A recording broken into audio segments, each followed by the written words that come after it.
গৃহকর্মী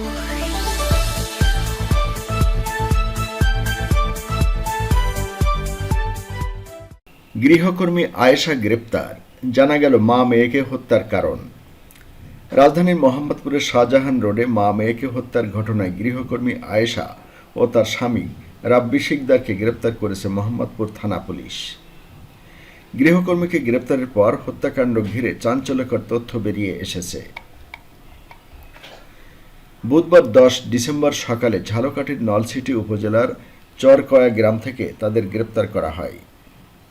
পুলিশ জানায়, প্রাথমিক জিজ্ঞাসাবাদে চুরির ঘটনা নিয়ে এই হত্যাকাণ্ড সংঘটিত হয়েছে বলে জানিয়েছে গৃহকর্মী আয়েশা।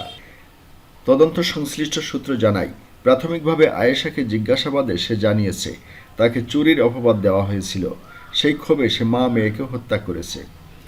পুলিশের সূত্র আরও জানায়, ঘটনার দিন বাসার মালামাল চুরি করে নেওয়ার সময় লায়লা আফরোজের কাছে আয়েশা ধরা পড়ে।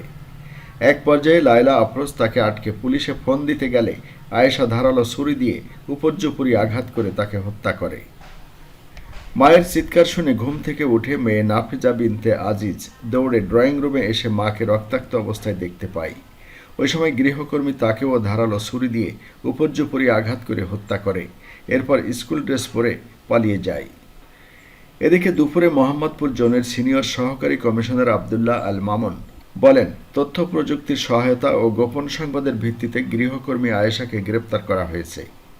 তিনি নলছিটি এলাকায় তার দাদা শ্বশুর বাড়িতে আত্মগোপনে ছিলেন। গৃহকর্মী আয়েশাকে ঢাকায় আনা হচ্ছে।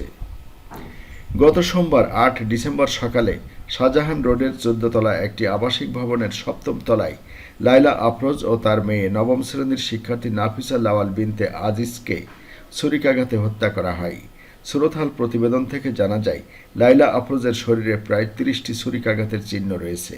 তার মেয়ে নাফিসার শরীরে ছিল 4টি ছুরিকাঘাতের চিহ্ন।